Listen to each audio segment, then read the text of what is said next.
دیکھیں دنیا میں نا سب سے بندہ سمجھدار وہ ہے جسے اپنا وقت مینج کرنا آ گیا۔ ہم کیا کرتے ہیں، ایک چیز کو گلے لگا کے باقی کاموں سے بھی رہ جاتے ہیں۔ آج کل مجھے کاروباری ٹینشن ہے لہذا نمازیں بھی گئیں، آج کل مجھے کاروباری ٹینشن ہے لہذا ابا جی کی خدمت بھی گئی، آج کل مجھے کاروباری ٹینشن ہے لہذا حقوق العباد بھی گئے، چونکہ کاروباری ٹینشن ہے تو لہذا کسی سے ہنس کے مسکرا کے بات کرنے والی جو نیکی تھی وہ بھی گئی۔ ایک ٹینشن آئی ہے نا تو آپ نے سارا کچھ اسی کھاتے لگا دیا ہے، وہ تو آتی رہے گی۔ نبی پاک صلی اللہ علیہ وسلم نے 23 سالوں میں انقلاب برپا کیا۔ آپ دیکھ لیں کون سا ایسا موقع ہے جہاں سکون سے کسی نے بیٹھنے دیا؟ کبھی کافر بدر میں آ گئے، کبھی احد میں آ گئے، کہیں خندق میں آ گئے، کہیں خیبر میں آ گئے۔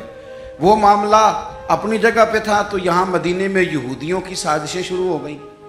وہ اپنے مقام پر ایک معاملہ تھا تو منافقین اندر تھے، وہ الگ سے عبداللہ بن نبی سلول کا گروپ الگ سے سازشیں کرتا تھا۔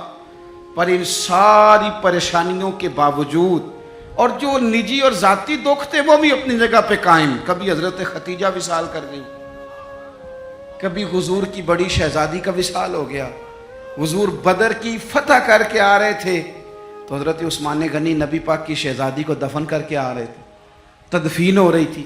یہ سارے نظام دکھ بھی ساتھ رہے، پر ان سارے کاموں کے باوجود رسول پاک تہجد بھی وقت پہ پڑھتے رہے، صحابہ کو قرآن بھی وقت پہ سکھاتے رہے، رسول پاک صلی اللہ تعالیٰ علیہ وآلہ وسلم لوگوں سے مسکرا کے بھی وقت پہ ملتے رہے، حسنین کو کندھوں پہ بٹھا کے وہ والا معاملہ بھی وقت پہ کرتے رہے۔